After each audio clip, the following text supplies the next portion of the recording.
हाँ करो स्वाति बेटा। हाँ, दंडवत प्रणाम राजा। हाँ अभी 4th अधिकरण चल रहा है। कल अपन ने थोड़ा शॉर्ट में उपक्रम किया, थोड़ा आगे लेके अधिकरण पर आ रही हूँ। अब तक 2 अधिकरण से ब्रह्म का सदरूप लक्षण योजित किया, अर्थात ब्रह्म यज्ञ रूप, ज्ञेय रूप और जगत रूप से भी सत्य होते हैं। अब चित्रूप अव्याप्ति और प्रकृति परक तथा अण्वादि अतिव्याप्ति निवारणार्थ ये चतुर्थ अधिकरण 7 सूत्र वाला है। ज्ञान प्रदान चित्रूप के निर्णय के लिए 7 सूत्र वाला इक्षति अधिकरण का प्रारंभ होता है। तो अभी प्रश्न होता है कि 7 सूत्र क्यों? तो बताते हैं कि ज्ञान के 7 द्वार है, अर्थात पंच ज्ञानेन्द्रिय, मन और जीव। संदेह का कारण फर्स्ट ब्रह्म स्वप्रकाश है और स्वप्रकाश होने के कारण ब्रह्म प्रमाणों का विषय बनते नहीं।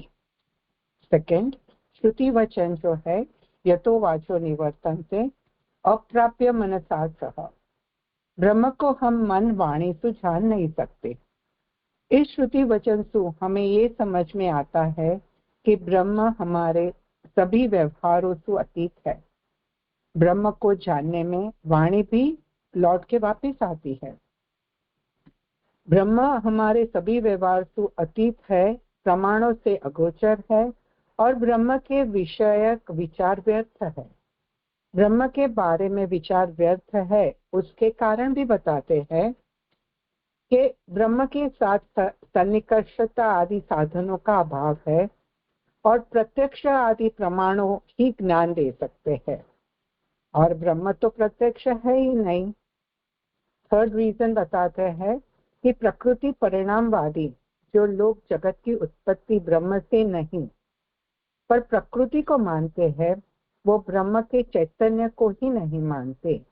ऐसा मत के निराकरण के लिए इक्षति अधिकरण प्रारंभ करते हैं। ये प्रकृति परिणामवादी जो है, सांख्य मत वाले प्रकृति परिणामवादी है, वो जगत को नहीं मानते, चैतन्य को, जगत के चैतन्य को नहीं मानते। अभी सिद्धांत आ रहा है कि सर्व वेदांतों से प्रतिपादन न हो सके ऐसा ब्रह्म नहीं है। उत्तर पक्ष सॉरी, ऐसा ब्रह्म नहीं है। क्यों? तो ये अभी सूत्र आ रहा है। इक्षते न अशब्द। सूत्र का अर्थ, इक्षति से ब्रह्म अशब्द यानी वेद अप्रतिपाद्य नहीं होता। इक्षति से ब्रह्म शब्द प्रतिपाद्य होता है। इक्षण का अर्थ कामना, इच्छा, डिजायर, अवेयरनेस। ब्रह्म ने इक्षण किया, जगत रूपी कार्य करने की कामना की। न अशब्द का अर्थ है शब्द नहीं है, ऐसा नहीं। सर्व वेदांत से प्रतिपादन न हो सके ऐसा ब्रह्म नहीं है। Two negative makes a sentence positive. तो वेदांत में ईश्वर के इक्षण का स्पष्ट उल्लेख है। वाक्य श्रुति वचन दिए गए हैं, सदैव सौम्य इदम अग्र आसीत् एकमेव अद्वितीयम्। हे सौम्य, सृष्टि के पहले एक अद्वितीय सती था। दूसरा वचन है, तदेक्षत बहुश्याम प्रजायेति तत्तेजात् सृजत्। ब्रह्म ने सोचा कि एक से अनेक हो जाए, अतः उसने तेज की सृष्टि की। ऐतरेयोपनिषद में वचन है कि आत्मा व इदम एक एवाग्र आसीत्, अर्थात सृष्टि के पूर्व एकमात्र यह आत्मा ही था, अन्य कुछ भी नहीं। उसने अपनी इच्छा के अनुसार लोकों का सृजन किया और प्रश्नोपनिषद के अंदर कहा है कि सब प्राणम सृजन। उन्होंने इच्छा करी और प्राण उत्पन्न किए। इस प्रकार अनेक श्रुति वचनों से ब्रह्म की इच्छा प्रतीत होती है।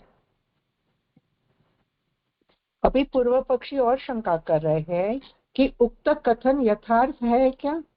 जवाब दे रहा है, उसका जवाब है कि हाँ ठीक है। ब्रह्म व्यवहार से अतीत होते भय भी सृष्टि द्वारा व्यवहार्य होने का संकल्प ब्रह्म ने किया। ब्रह्म की कथनी और करनी एक ही है। ईक्षण के द्वारा धीरे धीरे सृष्टि को प्रकट किया। ब्रह्म ने सृष्टि को प्रकट करने के बाद अपने अंश रूप जीवों को प्रकट किया और जीवों को पुरुषार्थ की सिद्धि के लिए सबसे पहले शब्दवाच्य शरीर यानी व्यवहार योग्य शरीर उत्पन्न किया, जिस देह के द्वारा हमारे अंदर व्यवहार करने की कैपेसिटी हो, या ब्रह्म के द्वारा उत्पन्न किए सृष्टि के साथ इंटरैक्ट करने के लिए जीवात्मा को प्रकट करके अंश रूप जीवात्मा प्रदान किया। उस देह के द्वारा पुरुषार्थों की भी व्यवस्था बताई और फलों को भी प्रभु ने प्रकट किए। इस तरह प्रमाण का जो अविषयक ब्रह्म सृष्टि के उत्पन्न होने से पहले प्रमाण का विषय यानी हमारी इंद्रियों द्वारा ग्रहण होने वाला सब्जेक्ट ब्रह्म ही बन गया। ऐसा ब्रह्म स्वयं अपनी ही इच्छा से सृष्टि को प्रकट करके हमारे व्यवहार का विषय बन गए। तो शंकावादी शंका कर रहे हैं कि शंका उपस्थित करते हैं कि समस्त प्रमाणों से जिसकी विषयता असिद्ध है, केवल वेद से ही ज्ञात है, उसके आधार पर कैसे सिद्धांत स्थिर किया जा सकता। यहाँ प्रश्न उपस्थित होता है कि ब्रह्म के विषय में श्रुति के अलावा और कोई प्रमाण तो है नहीं और ब्रह्म ज्ञान के प्रमाण नहीं हो सकते। हमारी इंद्रिय द्वारा जो ज्ञान हो रहा है वो तो ठीक है ही नहीं, हम ये कैसे जान सकते हैं। तो उसका ये अर्थ है कि हमारी इंद्रियों द्वारा ब्रह्म का ज्ञान नहीं होगा, केवल वेद से ही होगा, ये शंका है। प्रतिवादी कह रहे हैं यानी श्री महाप्रभु जी कहते हैं कि हम आंखों के द्वारा जो कुछ भी देखते हैं उसे भी स्थिर करने के लिए दूसरे पर रिलाय करना पड़ता है। अर्थात नेत्रों को भी विषय को परखने के लिए या विषय को स्थिर करने के लिए अन्य की जरूरत होती है। तो राजा आपने एग्जाम्पल से बताया था कि जब हम छोटे थे तब हमें कोई वस्तु की पहचान नहीं थी। हमारे बड़े हमें बताते थे कि इस आकार में जो दिखाई जाता है उसे ये कहा जाता। बचपन से धीरे धीरे हम उन आकारों से उस वस्तु को पहचानना सीखते आए। ये ज्ञान हमें खुद नहीं मिला, हमें अपने बड़ों ने दिया और फिर धीरे धीरे हमें ये ज्ञान प्राप्त हुआ। और दूसरा एग्जाम्पल आपने दिया था कि स्कूल में बच्चों को ए फॉर एप्पल का चित्र दिखा के समझाते हैं, बी फॉर बॉल समझाते हैं, एप्पल और बॉल का चित्र दिखा के सिखाते हैं। तो यहाँ जो अन्य मुखोपेक्षी जो कहा है यानी माता पिता या टीचर आकार और वस्तु दिखा के समझाते हैं, वैसे ही हमारी इंद्रियों द्वारा जितनी भी वस्तु ग्रहित होती है वो अपनी इंद्रिय के बलबूते पर ज्ञान नहीं होता, पर किसी दूसरे की कही बात पर ही डिपेंड होती है। इसलिए मनोयोग समन्वित होने पर ही वस्तु की प्रामाणिकता सिद्ध होती है। इंद्रियों का मन के साथ सन्निकर्ष होने पर ही इंद्रिय द्वारा विषयों का ज्ञान होता है, नहीं तो नहीं होता। इंद्रिय और द्रव्य के सन्निकर्ष से ही द्रव्य का ज्ञान होता है। जब हम रास्ते से गुजर रहे हैं तब बहुत सारी वस्तु आंखों से निकल जाती है, हम मन में कुछ और सोच रहे हैं तो पता भी नहीं चलता। पर यदि हमारा मन नेत्र इंद्रियों के साथ जुड़ा हुआ है तो उस छोटी सी वस्तु का भी ज्ञान होता है। अभी नैयायिक यही बात कहते हैं कि मन के साथ इंद्रियों और इंद्रियों के साथ विषय का सन्निकर्ष होता है, तभी विषय का ज्ञान होता है। वही बात यहाँ कही जाती है कि मनोयोग जब समन्वित होता है तब ही इंद्रियों द्वारा ज्ञान की प्रामाणिकता होती है।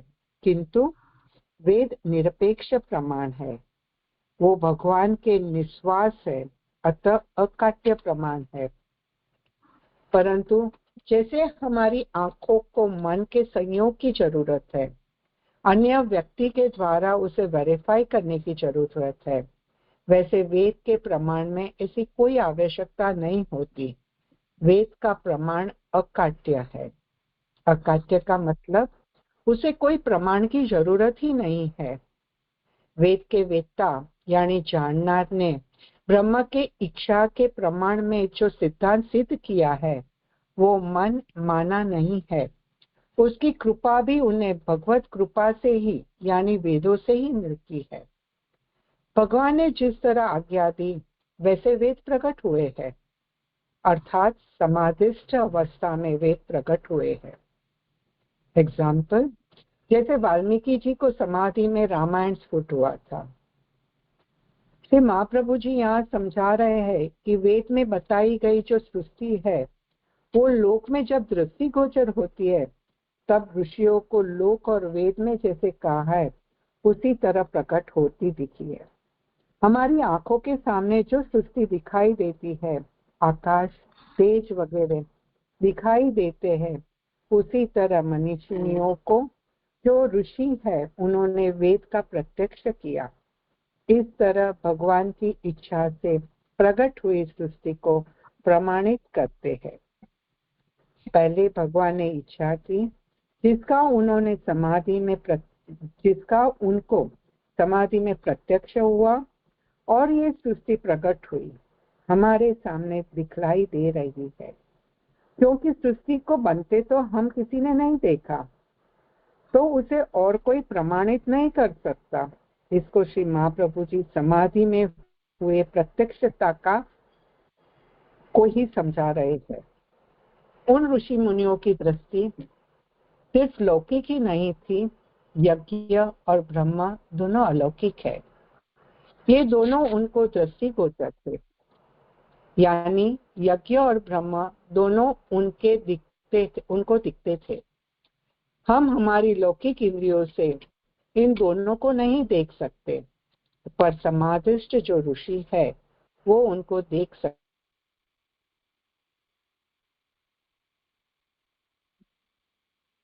हैं, दोनों ही तत्वों का प्रत्यक्ष कर सकते हैं।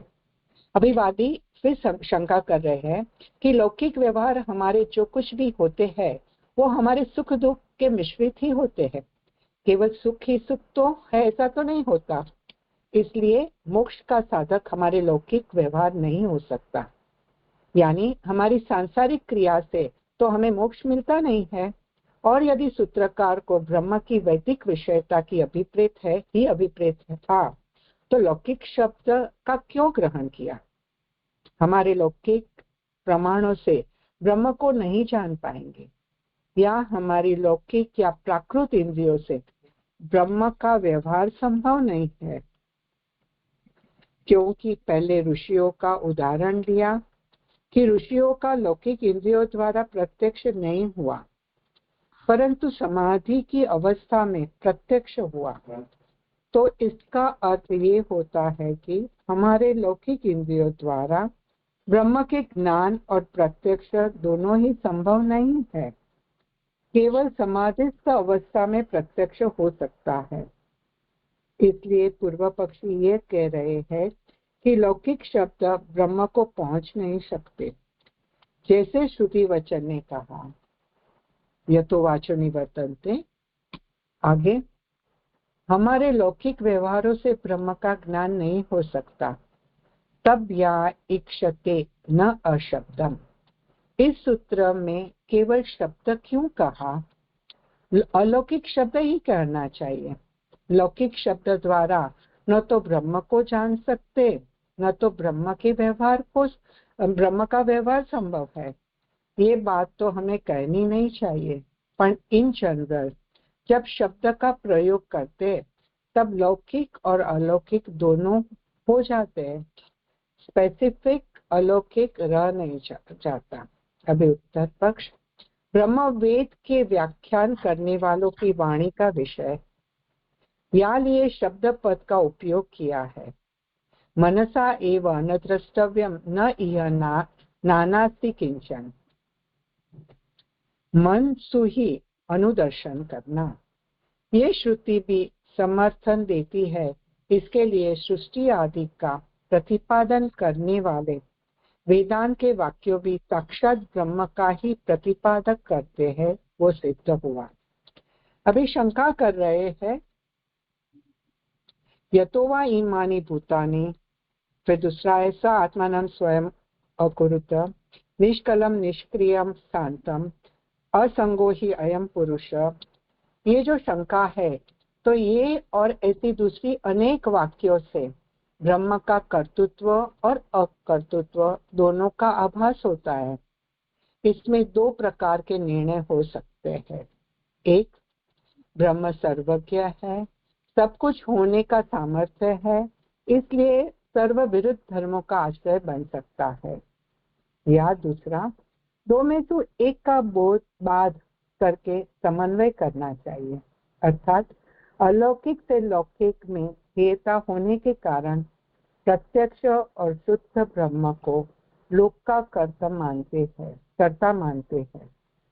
तो ब्रह्म दूषित हो जाएगा। इसलिए ब्रह्म को कर्ता नहीं मानना ही उचित है। समाधान दे रहे हैं कि इक्षत आदि क्रिया प्रकृति के गुण संबंध से भी ब्रह्म में घटित हो सकती है। इसलिए अलौकिक सर्वभवन समर्थ आदि की कल्पना करने में दो में से एक यानी लौकिक को ही बात करना योग्य है। इसलिए ये कर्तु ब्रह्म और सबल ब्रह्म पर ब्रह्म से अलग ही है, उसका बात करके सूत्रकार खुद ही शंका करके शंका का परिहार कर रहे हैं। राजा, पहला सूत्र पूरा हुआ, आगे करूं?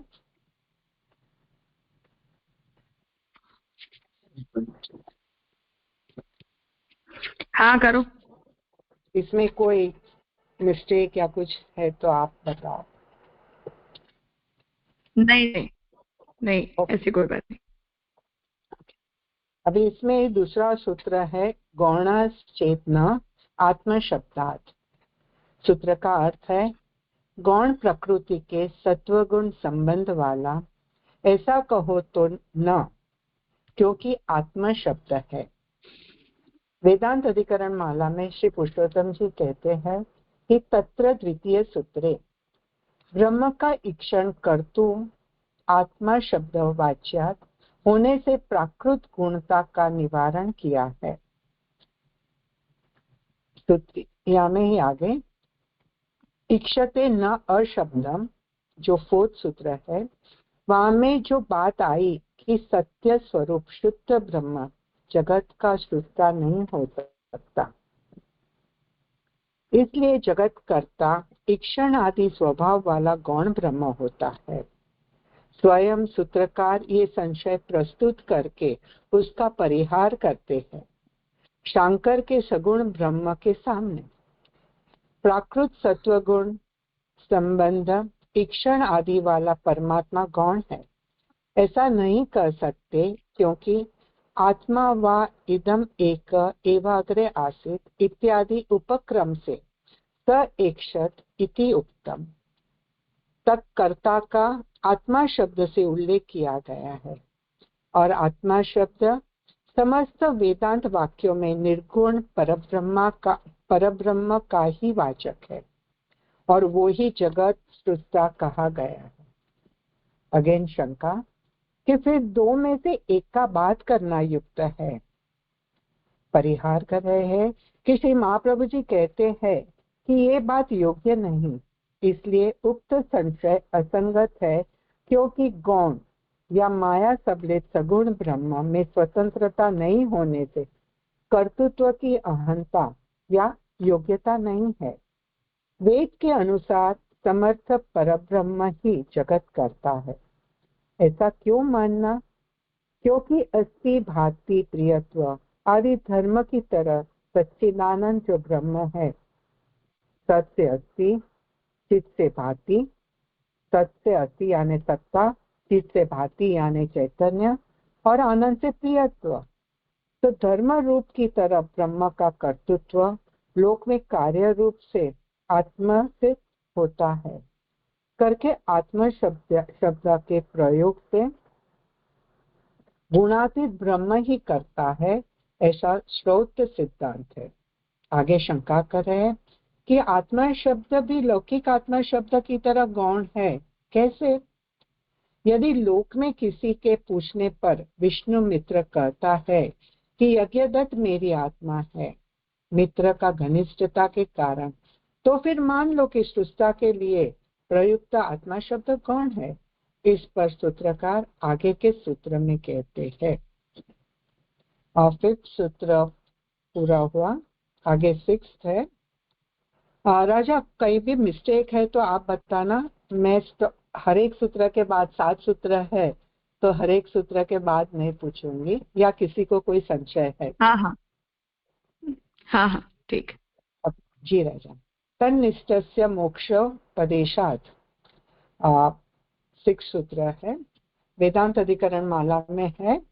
तथा तृतीय ब्रह्म उपास्य रूप होता है और उसका मोक्ष रूप फल भी है, ये प्रतिपादित किया है।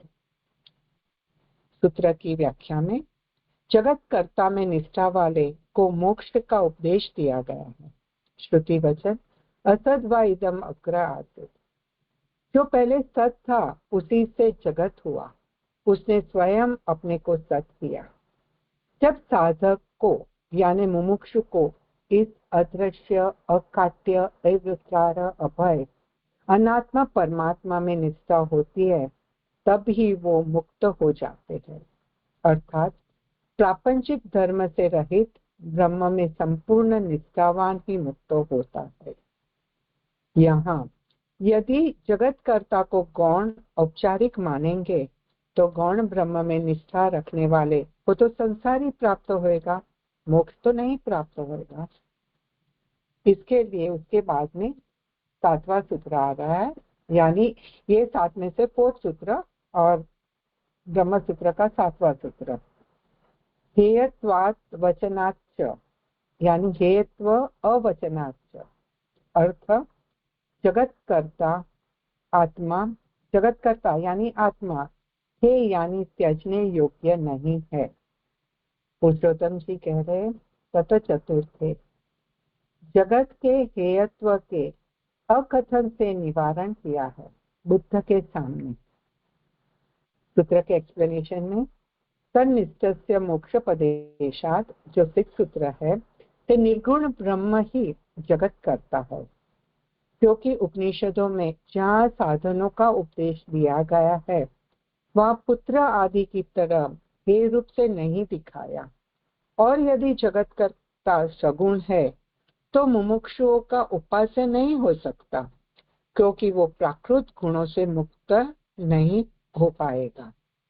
जैसे लोक में कोई अपने पुत्र की उपासना करता है तो मुक्त नहीं होगा। यहाँ पुत्र आदि का मतलब है कि दुनिया में जितने भी लोग हैं, संतान वगैरह है, परिवार के लोग हैं, समाज के लोग हैं, वो मुक्ति के लिए उनका आश्रय नहीं लेते। मुक्ति के लिए तो हम ईश्वर का ही आश्रय लेते हैं। पुत्र आदि तो खुद प्राकृत अवस्था में होते हैं और मोक्ष प्राप्त करने के लिए जिसका आश्रय लेते हैं वो तो श्रेष्ठ जो है उसका ही ले सकते हैं। Therefore, ultimately ये सिद्ध हुआ कि ब्रह्म ही निर्गुण है। श्रुति भी निर्गुण ब्रह्म का ही विधान कर रही है। श्रुति से ये बात सिद्ध हुआ कि इक्षण जगत के उत्पन्न करने की इच्छा सगुण धर्म नहीं है, अन्यथा अपने जैसे जीवों भी जगत की उत्पत्ति का इक्षण कर लेते।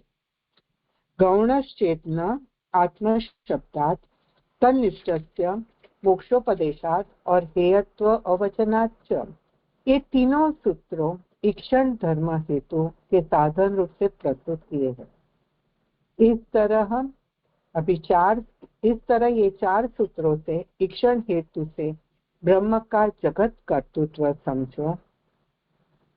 समझाने के लिए श्रुति वाक्यों ब्रह्म परक है, ये सिद्ध हुआ। अब आगे जो 3 सूत्र आएंगे यानी 8th, 9th and 10th ब्रह्म के व्यवहार्यत्व को प्रतिपादन करते हैं। वो सूत्र है स्वाप्ययात, गति सामान्यात और श्रुतत्वाच्च। इन तीनों सूत्र से जगत कर्तृत्व के स्वतंत्र हेतु बताते हैं। वादी शंका करते हैं कि किसी एक हेतु से कार्य चल सकता है तो अनेक हेतु बताने की क्या आवश्यकता है? सैकड़ों हेतु प्रस्तुत करने का मतलब क्या है? एक की जस्टिफिकेशन दे दो तो फिर आगे तीन की आवश्यकता नहीं है। उसका उत्तर देते हैं कि परब्रह्म के अनेक रूप है, या लिए अनेक हेतु बताए हैं। इसको समझाने के लिए एग्जाम्पल दे रहे हैं कि विविध पकवान से भोजन की तृप्ति होती है, वैसे ही भगवान के अनेक अलौकिक धर्मों के प्रस्ताव से तृप्ति होती है। पूर्व पक्ष कह रहे हैं कि एक ही तरह से ब्रह्म को एक्सप्लेन कर दो, ज्यादा क्यों एक्सप्लेन कर रहे हो? तो वाक्य सामने उत्तर दे रहे हैं। श्री महाप्रभु जी कहते हैं कि ब्रह्म के अंदर अनेक रूप है और अनेक शक्ति है, तो वेद अनेक रूप से वर्णन करें, उसमें क्या आपत्ति है? भक्त भगवान को हर तरह से जानना चाहता है, एक तरह से सेटिस्फाई नहीं होता। सगुण नहीं है क्योंकि आत्मा शब्द वापर रहे हैं। सगुण निर्गुण ब्रह्म का डिफरेंस करने की जरूरत ही नहीं है। चार सूत्र से जगत को उत्पन्न करने की विधि बता दी। अभी तीन सूत्र से निषेध भी ब्रह्म ही करते हैं, वो बताते हैं।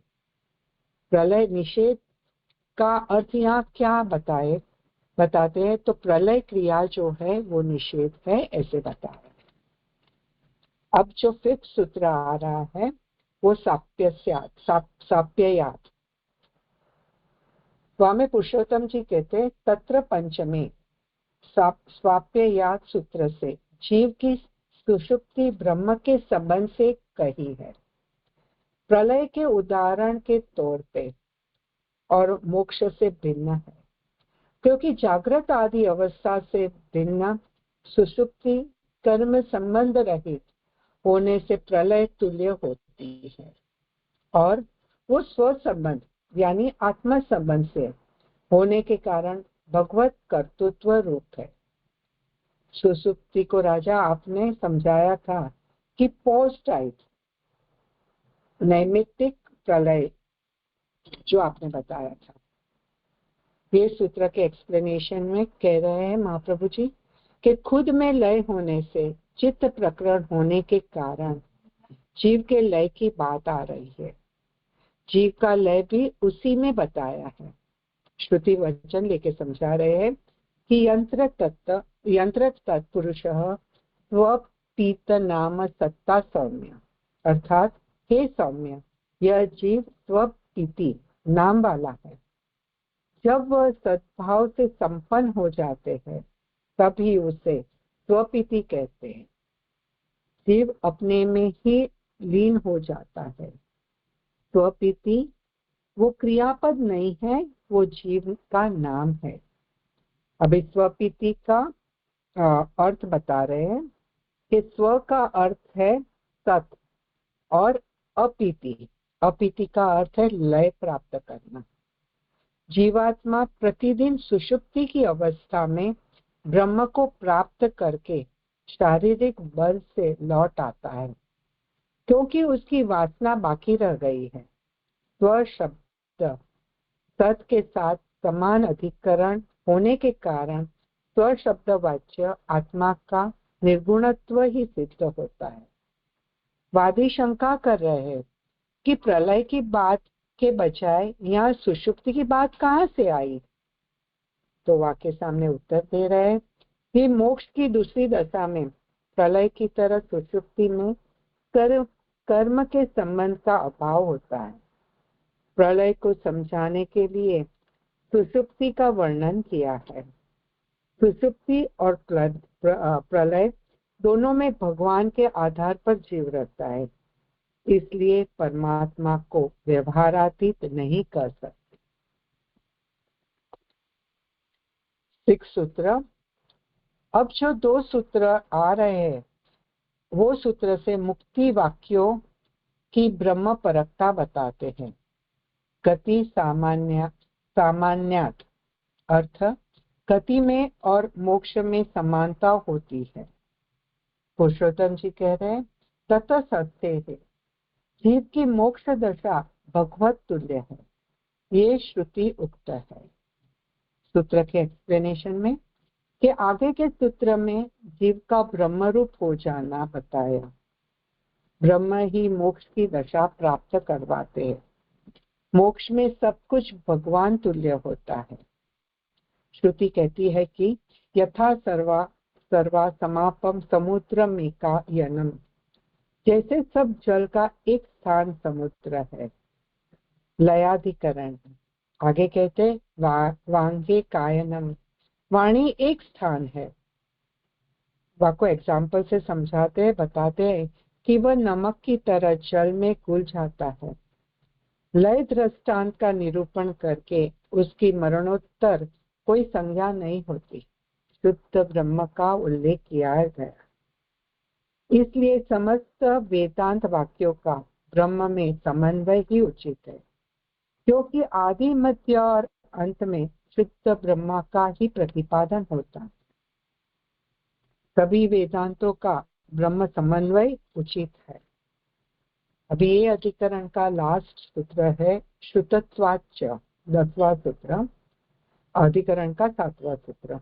उसका अर्थ है श्रुति यानी श्रवण है वाली। पुरुषोत्तम जी कहते हैं ततः सप्तमी, सर्व प्रलय के बाद ब्रह्म ही रहता है, ऐसा श्रुति कहती है। इसलिए प्रलय भी ब्रह्म कर्तृक समझना है।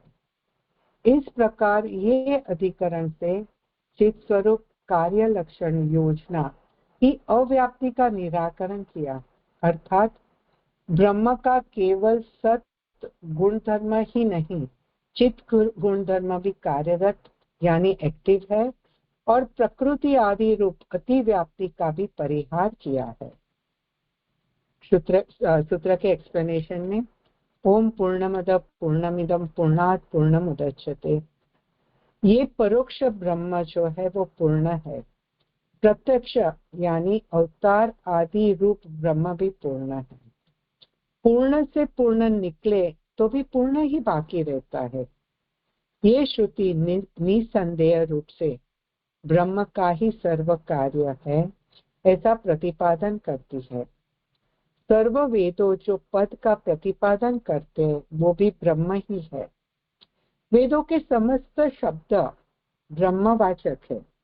जैसे श्री महाप्रभु जी कहते हैं कि भागवत जी के समस्त पद कृष्णवाचक है।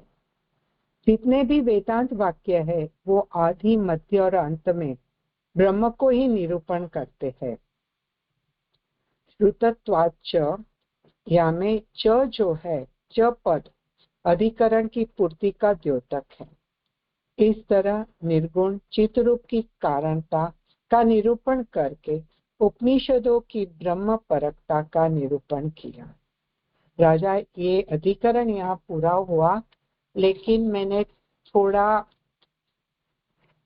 मेरी अल्प बुद्धि से प्रयत्न किया है कि जो शुद्धाद्वैत के 9 उपवाद है वाकी संगति इस अधिकरण के साथ जुड़ने का प्रयास किया है, तो वो आपकी आज्ञा हो तो मैं करूं। हाँ करो। हाँ राजा। पहला जो फर्स्ट इज ब्रह्मवाद, तो पूरा ब्रह्म सूत्र ब्रह्म की ही बात समझाते हैं, तो बाय डिफॉल्ट ये अधिकरण में ब्रह्मवाद आ ही रहा है। It is part of the whole. Second है विरुद्ध धर्माश्रयतावाद, तो यतो वा इमानि स आत्मानं स्वयं अकुरुत निष्कलम निष्क्रियम शांतम असंगो ही अहम पुरुष, ऐसा अनेक विरुद्ध श्रुति वचन आ रहे हैं। स्वप्रकाश होते भय भी व्यवहार्य है, प्रमाणों से जाने जाते हैं। ब्रह्म के कर्तृत्व और या में ब्रह्म के कर्तृत्व और अकर्तृत्व बताते हैं। फिर अभिन्न, थर्ड वन इज अभिन्न निमित्तोपादानवाद। उपादान और निमित्त दोनों ब्रह्म ही है, तो ये भी इसमें सिद्ध होता है। फिर फोर्थ सत्कारणतावाद, ब्रह्म ने ही अनेक होने की इच्छा की, यानी अनेक होने का इच्छा हुआ तो कारण भी ब्रह्म ही है। और फिफ्थ सत्कार्यवाद, ब्रह्म ने इच्छा की और लोक को उत्पन्न किया, प्राण को उत्पन्न किया, तेज को उत्पन्न किया, यानी कार्य भी ब्रह्म ने ही किया। फिर सिक्स्थ आविर्भाव तिरोभाववाद, तो अंश को प्रकट करता है। जीवात्मा के लिए अवतार कालीन समय में प्रभु खुद ही प्रकट होते हैं तो आविर्भाव होते हैं, और अंत में प्रलय के समय तिरोभाव होते हैं। सेवेंथ अविकृत परिणामवाद, आदि में भी ब्रह्म है, मध्य में भी ब्रह्म है और अंत में भी ब्रह्म है।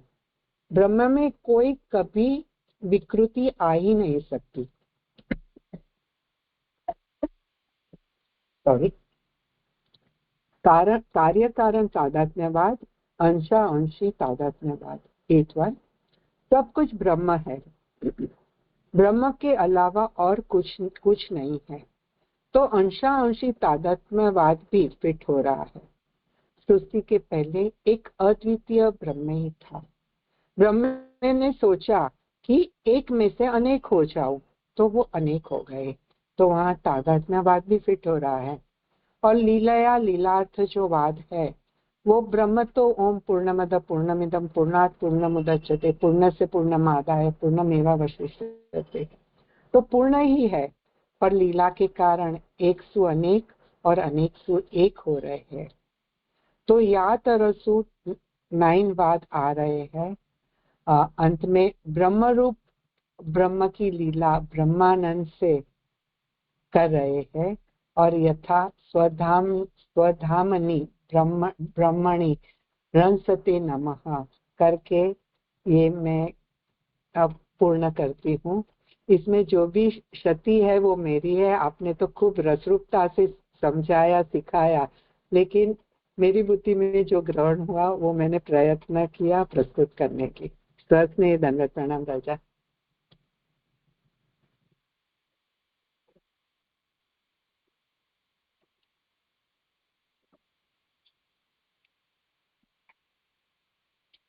सुंदर। किसका क्रम है आगे? आगे प्रीतिबेन का क्रम है। हाँ राजेश भाई। સ્વાતિબેન આનંદમય મારે કરવાનું છે ને 5મું? હા, તો તમારે કરવાનું છે। એક મિનિટ, હું જો મારી પાસે નોટ્સ છે। હા, મને તો વાંધો નથી। ના ના, તમે જેમ કહો એમ જોઈ લો એકવાર। હા, તમારું છે। Sorry 6th is Pritiben, right 5th is એમનો મને ફોન હતો ને એટલે હું એમ સમજી કે એમનો છે, રાઈટ, ઓકે। હા, દંડવત પ્રણામ રાજા। કરું રાજા? हेलो, हाँ करो। हाँ प्रणाम राजा। राजा खाली एक डिस्क्लेमर है कि ब्रह्मसूत्र विषय बोलना, मतलब उसके बारे में बोलना भी हमारे लिए मतलब डिफिकल्ट है, क्योंकि ना तो हम उपनिषद को जान रहे हैं ना तो शंकराचार्य जी के मत को जान रहे हैं। लेकिन ये आनंद में अधिकरण में एक चीज आ रही है कि जीव में जो आनंद का धर्म है वो आगंतुक है, तो अभी हम जो बोल रहे हैं वो आगंतुक की तरह है। मूल तो सहज धर्म आप में है, तो हमें वो प्रतीत हो रहा है आपने तोते की तरह जो रटाया है वो बोल जाते हैं, जो आता है वो। तो आनंद में अधिकरण में जैसे आप श्री ने सिखाया था, तो खाली 2-3 वाक्यों में आगे के सूत्रों के साथ हम उसका संबंध देख ले। तो पहला जो अधिकरण है जिसमें ब्रह्म जिज्ञासा है, उसमें ब्रह्म के स्वरूप के विषय जिज्ञासा है, ब्रह्म के विषय में नहीं है, तो ये हमने देखा। दूसरे अधिकरण में जिसमें जन्माद्यस्य शास्त्र योनित्व, तो उसमें जन्म आदि जिससे होते हैं, जो मतलब उत्पत्ति स्थिति लय, वो ब्रह्म का स्वरूप है और वो शास्त्र से ही समझा जा सकता है, अन्य उपाय से नहीं। वो दूसरे सूत्र में हमने देखा। तीसरे समन्वय में जगत के मतलब जगत जो ब्रह्म के प्रति समवायी कारण है या निमित्त कारण, उसका निराकरण और उसकी समझ स्पष्ट हुई। और चौथे में जो जगत की उत्पत्ति स्थिति लय ब्रह्म की इक्षता के कारण है, और वहां सगुण ब्रह्म या निर्गुण ब्रह्म जो अभी हमने देखा, तो वो ब्रह्म का ही लक्षण है। ये हमने 4 सूत्रों में देखा। अभी 5वां सूत्र उसी के पैरेलल में आ रहा है कि जो आनंदमयी है, तो ब्रह्म की आनंद रूपता और ब्रह्म की जो विविध शक्ति है, मतलब तैत्रीय उपनिषद के भृगुवल्ली और आनंदवल्ली में हम देखते हैं, उसमें जो अन्नमयी मनोमयी, उसमें भी आनंदमय उसको स्वरूप कहा गया है। तो उसको कैसे समझना, उसके रेफरेंस में यहाँ आनंदमय अधिकरण आता है। पुरुषोत्तम जी वेदांत अधिकरण माला में ऐसे समझाते हैं कि आनंद के लक्षण का योजन करके उसकी अव्याप्ति का परिहरण मतलब यहाँ महाप्रभु जी कर रहे हैं। और इसमें आनंद का अभ्यास, क्योंकि बार बार आनंद की बात आ रही है, तो आनंद का अभ्यास से लेके उसमें ब्रह्मत्व का स्थापन महाप्रभु जी ये हमको समझा रहे हैं कि सब कुछ ब्रह्मात्मक है। तो ये उसका मुख्य विषय है। अब हम देखें अधिकरण में, तो यहाँ की मतलब अधिकरण की शुरुआत में श्री महाप्रभु जी इसमें 8 सूत्र क्यों है उसको समझाते हुए श्री महाप्रभु जी आज्ञा कर रहे हैं कि 6 इंद्रिय का स्वरूप और 2 प्रकार के आनंद, मतलब 5 इंद्रिय, मन, फिर परिच्छिन्न आनंद और ब्रह्म का अपरिच्छिन्न आनंद। तो ये महाप्रभु जी ने सूत्रों की संख्या से इसको समझाया है। और इसमें मेन मतलब जो म्यट प्रत्यय है उसके आनंद में शब्द से ब्रह्म रूप से जगत कर्तृता नहीं है, ये एक शंका यहाँ आ रही है कि भाई आनंदमय शब्द से ब्रह्म रूप से जगत कर्तृता नहीं है, इसलिए ये जो ब्रह्म पठक है मतलब उपनिषद का, उससे ये समझा रहे हैं कि मतलब उसको भी अब्रह्म परक कह रहे हैं जो वादी है उसको, और उसके निराकरण के लिए यह अधिकरण आ रहा है। तो मतलब संदेह ऐसा आ रहा है कि आनंदमयी ब्रह्म परक नहीं है। तो मेन पूरे मतलब हम अधिकरण में महाप्रभु जी का हाइट देखेंगे तो इसी के रेफरेंस में है कि ब्रह्म आनंदमय स्वरूप है। इसमें मुख्य मतलब सूत्र जो विषय वाक्य है कि ब्रह्मविद आपनोति परम, तो यहाँ पे ये समझा रहे कि जो ज्ञेयांश है और फलांश है, मतलब उसकी कार्य कारणता महाप्रभु जी यहाँ समझा रहे हैं। मतलब मूल ब्रह्म है जो कारण है और ये सब उसके कार्य है, तो ये यहाँ समझना है। परंतु और दूसरा के जो ब्रह्मविद आपनोति परम, तो परम में उसकी जड़ता का निराकरण करना है, क्योंकि जो परम शब्द है वो आनंद के लिए उपयुक्त हुआ है, मतलब उपयोग हुआ है इसके लिए, और फल के रूप में मतलब आनंद स्वरूप है वो फल के रूप में है, वो दिखाने के लिए यहाँ पे महाप्रभु जी इसकी ये सूत्र में आज्ञा कर रहे हैं। अभी एक चीज जो आपसे ने समझाई कि यहाँ पे अन्नमयी आदि की उपासना का उल्लेख है, तो उपासना शब्द से हमको ये समझना चाहिए कि हमको उसकी समीप जाना है। उसका मतलब उसका सेवा या उसका भजन, उस रेफरेंस में यहाँ उपासना शब्द नहीं है। और ये उपासना का आनंद रूप फल बतलाया गया है, उसे ब्रह्म रूप ही मानना चाहिए। और आपसे ने यहाँ पे ऐसा भी समझाया था कि हम उपासना उसी की कर सकते हैं कि जो हमारे एकदम नजदीक में जो फैसेट है, मतलब विज्ञानमय आनंदमय हमसे दूर है, तो हमको सबसे पहले वाला जो दिख रहा है फैसेट वह हमारे सामने अन्न मतलब भौतिक है, तो उसको हम ब्रह्म जानेंगे। और जैसे जैसे आनंद की मात्रा और साधक की मतलब साधक का उसकी साधना जैसे जैसे दृढ़ होती जाएगी उस प्रकार मतलब वो लेवल से उसको धीरे धीरे आनंद के अपर लेवल की अपलिफ्टमेंट का अनुभव होता रहेगा। तो यहाँ अन्न को ब्रह्म की पालन शक्ति के रूप में हमको समझना चाहिए, ये शास्त्र का अर्थ है, ये हमने यहाँ पे देखा था। फिर यहाँ पे कारणता का प्रतिपादन करने के लिए तस्मादात अथवा एतस्मादात्मनः, तो यहाँ पे भी श्रुति ये दिखा रही है कि जो भी प्रकट हुआ है वो ब्रह्म में से ही प्रकट हुआ है। तो इससे हमको सब कुछ ब्रह्मात्मक है ये समझना चाहिए।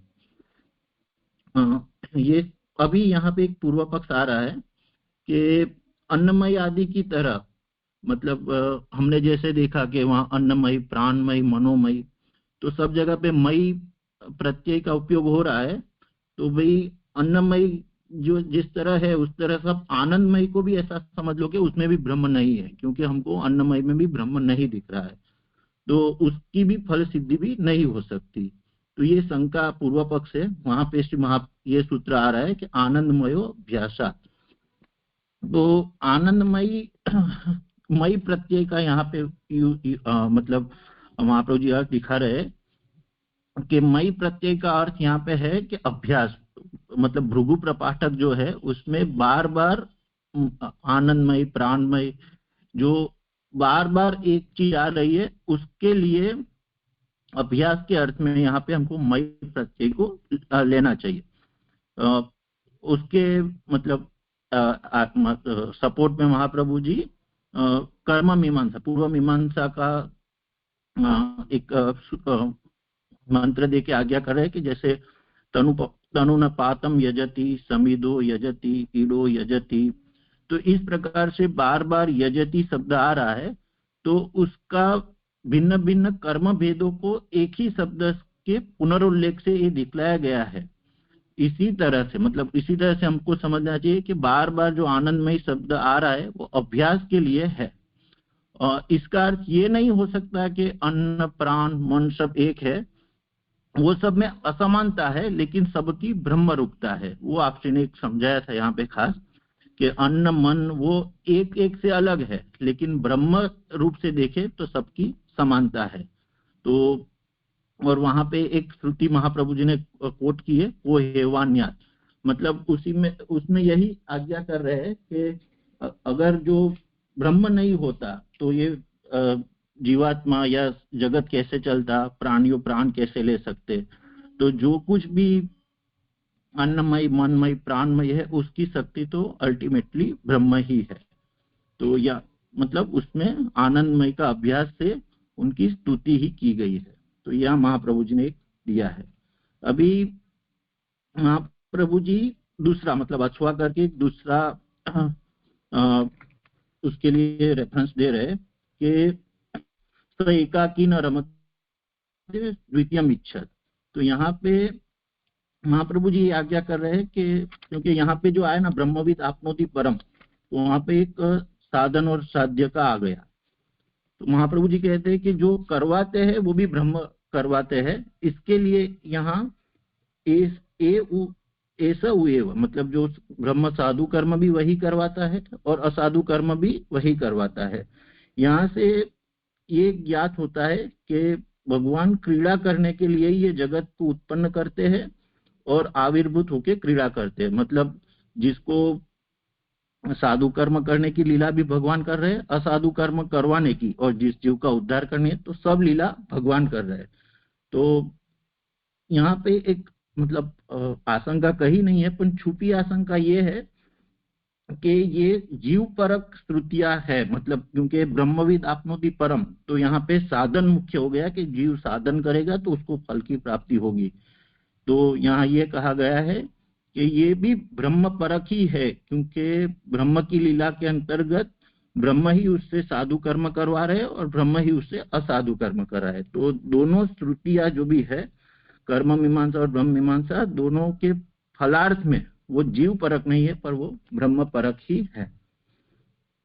अभी एक महाप्रभु जी यहाँ पे वैदिक ज्ञान जो है, मतलब आगे के पैराग्राफ में वैदिक ज्ञान का अल्टीमेट फल क्या है उसकी महाप्रभु जी यहाँ पे आज्ञा कर रहे हैं कि ब्रह्मवेत्ता जो पर की प्राप्ति कर रहे हैं उसमें पूर्व परत्व भाव किस तरह से है। तो ब्रह्म और परम, तो ब्रह्म जो शब्द है ब्रह्मवेत्ता, उसको हमको ज्ञेयांश के अंश में समझना चाहिए और प्राप्ति जो अर्थ है उसको हमको फलांश के अर्थ में समझना चाहिए। इसलिए हम ऐसा कह सकते हैं कि जो ब्रह्म मतलब वेत्ता है, जो ब्रह्म को जानेगा, उसको पुरुषोत्तम रूप हो जाता है। मतलब तो पुरुषोत्तम रूप में यहाँ पे हमको अक्षर पुरुषोत्तम समझना है। अभी एक शंका यहाँ पे आती है, पेज नंबर 50 में लास्ट पैराग्राफ है। तो शंकराचार्य जी यहाँ ये कहते हैं, क्योंकि उनको ये शंका उत्पन्न करने की जरूरत इसलिए पड़ती है कि वो जीव और ब्रह्म को एक ही तत्व मानते हैं। तो प्राप्ति होगी जो ब्रह्मवेत्ता को परम की, तो वो उनके लिए पैलेटेबल नहीं है। इसलिए वो ऐसी एक शंका कर रहे हैं कि आप जो पर प्राप्ति यहाँ पे शब्द यूज हुआ है उसको आप ऐसा मान लो कि ज्ञानात्मिका प्राप्ति है। तो उसका अर्थ कैसे होगा? जिस महाप्रभु जी आज्ञा करते हैं कि ब्रह्म प्राप्ति व्यक्ति ब्रह्म को प्राप्त करता है, तो ये तो असंगत है। इसमें तो साधन और साध्य भाव का विच्छिन्न हो जाता है, मतलब साध्य साधन भाव जैसा कुछ रहता नहीं है।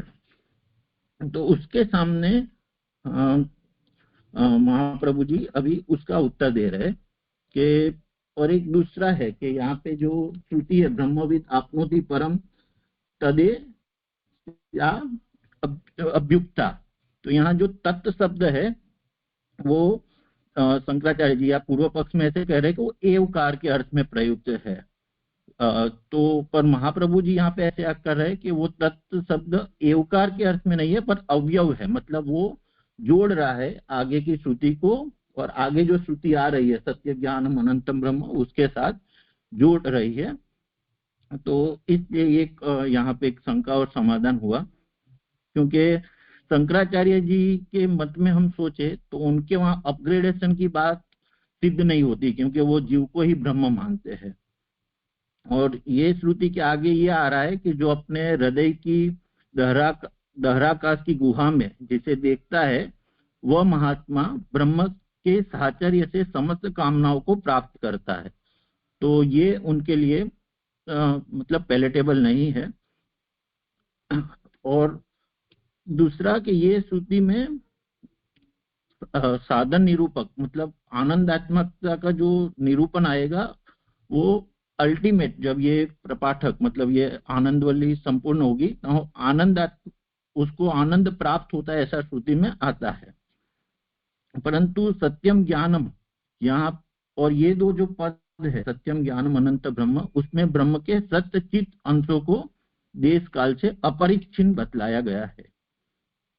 तो यहाँ पे एक महाप्रभु जी ने उसका दिया है। अभी अक्षर ब्रह्म में एक महाप्रभु जी यहाँ पे थोड़ा भक्ति मार्गीय एक्सपेक्ट ला रहे हैं, और एक श्रुति यहाँ पे जो है कि यह आत्मा प्रवचन से लभ्य नहीं है, मेघा या स्वाध्याय से लभ्य नहीं है। और एक बाजू हम कह रहे हैं कि ब्रह्मविद आपनोति परम। तो ये दो श्रुतियों का कैसे परिहार होता है वो श्री महाप्रभु जी यहाँ पे समझा रहे। मतलब ब्रह्मविद आपनोति परम है, उसमें साध्य साधन संबंध है, और जो दूसरी श्रुति दिखाई उसमें साध्य साधन भाव नेगेट हो रहा है, जो शंकराचार्य जी का था कि वो नेगेट है क्योंकि वो एवकार लगाते थे। तो ये दोनों को श्रुति को कैसे हम समझ सकते हैं? वहां आप श्री ने ऐसे आज्ञा की थी कि ये दोनों श्रुतियों को हम 2 या 3 ऑप्शन से उसका निराकरण या परिहार कर सकते हैं कि आइदर हम अधिकारी भेद माने या मार्ग भेद माने या अवस्था भेद माने। तो इसीलिए यहाँ महाप्रभु जी ने ऐसी आज्ञा की है कि जो ब्रह्मविद आपनोति परम, यहाँ पे हम ऐसा समझ सकते हैं जो ज्ञान मार्गीय है उसको उच्च अवस्था वाला जो फल प्राप्त होगा अक्षर ब्रह्म वो है यहाँ पे। और जो नयम आत्मा प्रवचन लभ्य वाले जो श्रुति है वहां पे हम भक्ति को मान सकते हैं। तो परम जो शब्द है यहाँ एक बहुत अच्छा वाक्य में पढ़ रहा हूं कि वैसे शुद्ध अंतःकरण जीव में आत्मीय रूप से वरण करने का लिए परमात्मा भक्ति भाव समन्वित सहकारी योग्यता प्रदान करते हैं जिसके फलस्वरूप पुरुषोत्तम प्राप्ति होती है। तो यहाँ पे परम शब्द को पुरुषोत्तम से, और वो पुरुषोत्तम प्राप्ति के लिए उनकी कृपा होना जरूरी है, मतलब वरण होना जरूरी है, ये महाप्रभु जी ने यहाँ पे अर्थ किया है। तो साध्य साधन का जो मतलब जो भेद दिखाया था वो भी यहाँ पे नेगेट हो गया कि वो भगवान की कृपा से ही होता है। और यहाँ पे एक चीज आई है कि परो मियते दृश्यतनेन इति परमम। तो यहाँ परम का अर्थ महाप्रभु जी किस तरह से ले रहे हैं कि जो पर है उससे भी आगे अनुमान कर सकते हैं वो परम है। तो परम को अर्थ में महाप्रभु जी ने पूर्ण पुरुषोत्तम श्री कृष्ण क्यों लिया, उसका यहाँ पे अर्थ बताते हैं। तो यहाँ पे ये दो श्रुतियों का परिहार महाप्रभु जी ने यहाँ तक किया है। राजा करूँ आगे? अब एक नया टॉपिक शुरू हो रहा है, मतलब नहीं, आज रखते हैं यहाँ, कल कर लेना, फिर आगे भले रख लो आज भी। हाँ ठीक है। भले राजा, प्रणाम राजा।